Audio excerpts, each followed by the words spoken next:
3, 2, and we're live. Yes, it beat you down there, Chris. But speaking of beatdowns, Oh, that was that was excellent pretty ugly. segue, man. Excellent segue. Thank you. The New York Giants unfortunately lost this football game to the Philadelphia Eagles 48-22. It was really never competitive. The Eagles got off to a huge start. Giants offense, like we've seen so many times this season, Chris.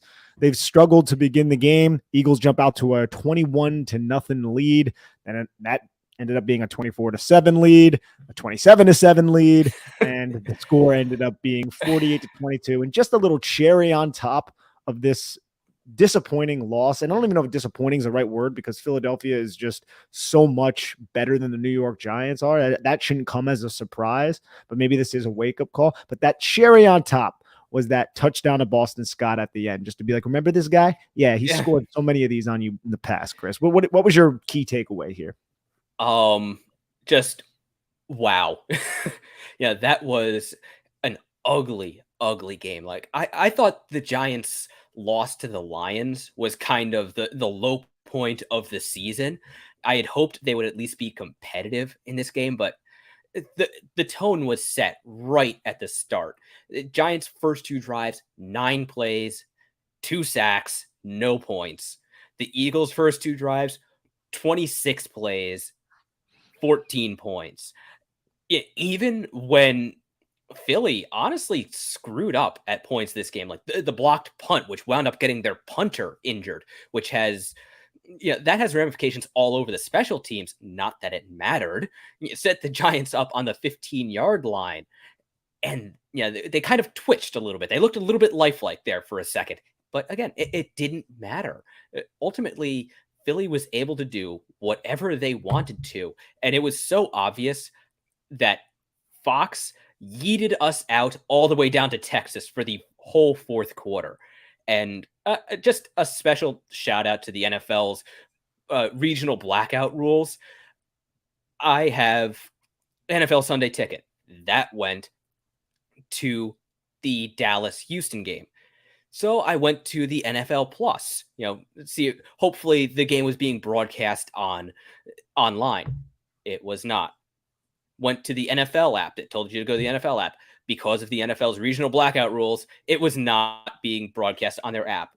There were a lot of Giants fans who were completely blacked out from watching the end of this game. And yes, it was uncompetitive right from the start, really. And things just got downright fugly, ugly, embarrassing in the fourth quarter. But still, it really is kind of a slap in the face from the NFL. Honestly, all those Giant fans, they were spared. You didn't want to Yes. watch it. It was a beatdown. Tyrod Taylor came in. He led a touchdown drive to Richie James. Richie James looks like he ended up getting maybe a little dinged up at the end of that. We'll have to wait and see exactly what happened there. Daniel Bellinger ended up hurting his ribs on that one play a little bit earlier in the game. Hopefully he'll end up being okay, but it got really ugly very fast. I mean, when you go into halftime at home against your bitter rival, 24-7 down at that point, and Jalen Hurts is really doing whatever he wants. He was running the football well. He was finding AJ Brown, Devonta Smith. I felt bad for the New York Giants guys in man coverage attempting to guard AJ Brown because a lot of these guys, they're practice squad players. Like I like Nick McLeod. I think he's an NFL player. I don't think he's necessarily just a practice squatter, but he shouldn't be going up one-on-one in man coverage against some of these guys consistently, especially with the amount of development that we've seen from Jalen Hurts over the last season. Remember last year, the Giants beat them last year in MetLife Stadium. Jalen Hurts looks like a completely different player right now than he was last year. Yeah, I have to say, I have been incredibly impressed by Jalen Hurts' development. Yeah, from his rookie season, those last couple games he got into at the end of that year, and then over the course of last year, I would always watch Brian Baldinger's breakdowns of Jalen Hurts, and he complimented Hurts' development each time. Every time throughout the season. You saw the beginning of last year when Philly couldn't do anything on offense. They were trying to be a pass-first offense, and Hurts was lost. They switched to being a run-first offense, found some traction, and now they've added that passing element back in, and Hurts made some absolutely beautiful throws. Just as a pure football fan, like that one throw he made to Devonta Smith where Smith just couldn't get his second foot down in bounds right on about the 2-inch line. Uh, that was a pass that deserved to be made. Like that that deserved to be caught. That deserved to count. Fortunately for the Giants, well, sort of. Fortunately, the game could have been worse, or well, no, it couldn't have been worse. But fortunately for the Giants, it wasn't college rules. You needed both feet down. He didn't get it, but man, Jalen Hurts is suddenly very, very scary out there. He is. And Philadelphia finished this game with 437 yards. The Giants 304. Much of that did come in garbage time. Giants only had the one turnover. Philly did not turn the football over at all. Miles Sanders rushed for 144 yards in this game, 2 touchdowns. Boston Scott added a touchdown on the ground with 33 yards. Jalen Hurts added a touchdown on the ground with 77 yards. So 4 total rushing touchdowns. And that's something that we figured would be an issue with this team when Adoree Jackson even got hurt. So Adoree Jackson was such a good force cornerback coming downhill. Xavier McKinney, obviously, but then Leonard Williams. When Leonard Williams was out, even though Philly wasn't having a ton of success running directly down the teeth of the New York Giants defense, not a lot of teams do, Leonard Williams is one of the best backside pursuit defenders in the league, and he does such a good job splitting double teams and getting to the ball carrier and just absolutely knowing where the ball is going. Without Leonard Williams in this game, it seemed like the Giants struggled even more, but it's kind of difficult to know how much of an impact Leonard Williams would have had because they were going up against one of the best rushing offenses in the league with one of the best offensive lines in the league. Yeah, we saw that in the second half when it really started to rain a lot more, a lot harder. The conditions really just started going downhill, and we saw that diverse Philly running attack that we talked about in our preview episode. They were running power. They were running outside zone. They had design quarterback runs. They had zone read, and then they had wrinkles off. They had wrinkles off of a quarterback sneak. That rushing offense in and of itself is scary. So I'm with you. I'm not sure how much of a difference Leonard Williams would have made. Yeah, so many wrinkles. They look like Methuselah out there. Ooh, that's an old and a biblical reference right there. Nah, see that's the point of the Somebody show had to get right biblical here. on Philly. Yeah, no, because they really went full revelations on the New York Giants there at MetLife Stadium.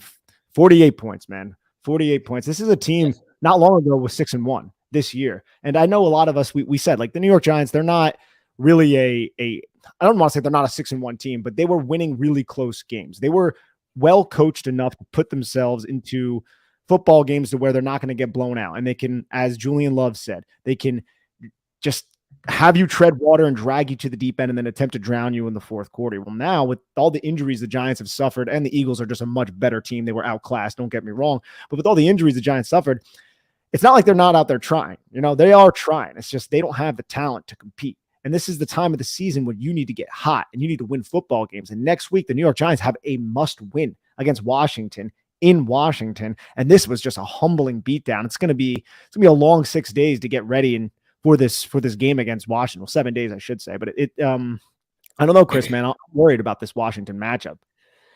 Yeah, I suppose looking ahead, there might be a little bit of good news for the Giants in that Washington will almost certainly be without their center. I believe he had a dislocated kneecap, which, ow.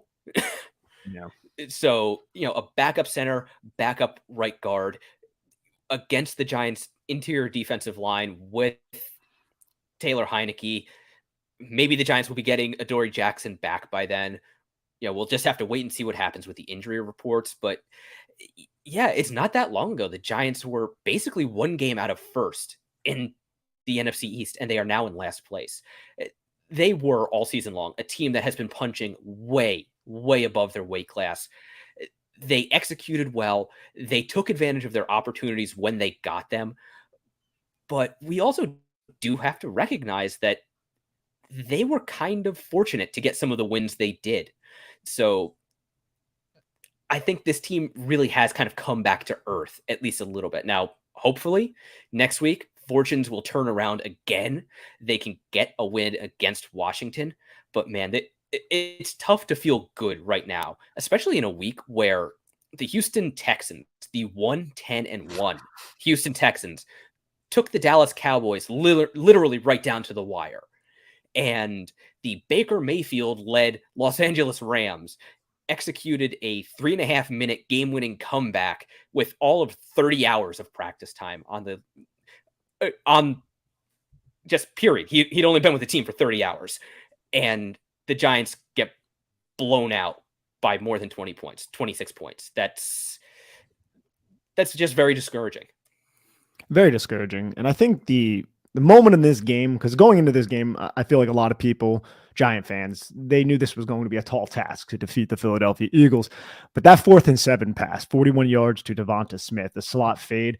First off, great job by Smith winning outside, stacking on top of Darnay Holmes. But there was a safety over top. And Julian Love, he's one of my favorite players on this team. He rarely makes mistakes. Like, he rarely does. But that was a terrible, terrible happenstance by Julian Love to play through in a situation where he could have just played through the catch point, knocked the ball down. It looked like he wanted to go for the interception, but there was no reason to do that in a 4th and 7 situation. Smith ends up catching the football, touchdown. Giants punt the football on their ensuing drive. First play, 33-yard touchdown to, I believe, A.J. Brown from Jalen Hurts on just a beautifully layered ball over the middle of the field. And it was at that moment where I was like, dude, this is going to get ugly really fast. And it did. And the Giants, like you said, man, they had the blocked punt where the punter ended up getting hurt. That was on the Eagles' next possession. And the Giants were able to score a touchdown off of that because they had the ball so close to the goal line. But regardless of the fact, the Eagles just kind of turned the Jets on, and this game was over very, very fast. Yeah, it really was.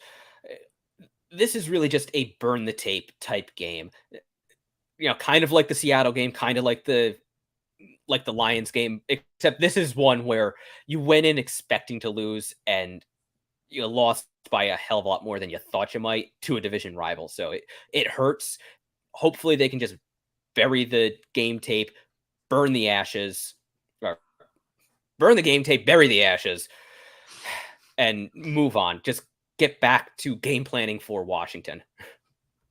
It's going to be a big game. It's going to be a big game in Washington. I'm still looking forward to the game tape here. Before I burn it, I'm going to give it a watch, see exactly what happened. I can imagine it's probably similar to a lot of the issues that the Giants have been struggling with, that so many teams have exploited. Their lateral run defense to the outside has been an issue. Miles Sanders seems to have had so many different runs from or to the outside. When you have Jalen Hurts as a quarterback, you really can't have those pursuit defenders coming. So we'll have to wait and see, and we'll talk about it on Tuesday. But Chris, do you have anything else on this disappointing, embarrassing is probably a better adjective to use on this 48-22 loss?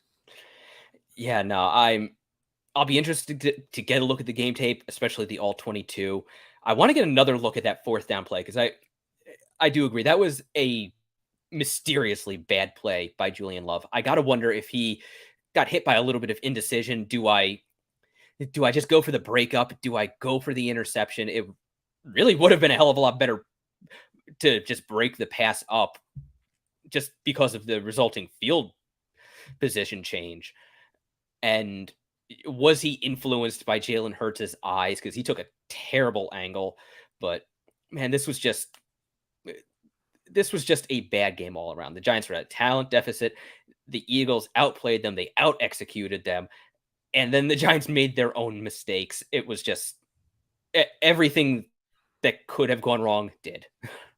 And if I had anything positive to say, Azeez Ojulari looked really explosive again out there, rushing the passer. Yes. So I think that's one thing that we can say if we're trying to really look for some good things to take away from this embarrassing loss. But everybody, thank you for tuning in to the Chris and Nick show here on Big Blue View Radio. We will be back on Tuesday with a quick film review on what exactly went wrong in this 48-22 debacle against one of our arch nemesis, the Philadelphia Eagles. I just wish Houston was able to pull out that game, because that was like one silver lining. I was like, at least Dallas got embarrassed, right? But no, the Houston Texans remain the palindrome of the NFL. Just continue losing, one, whatever the loss is, one. Thank you, everybody, and have a lovely one.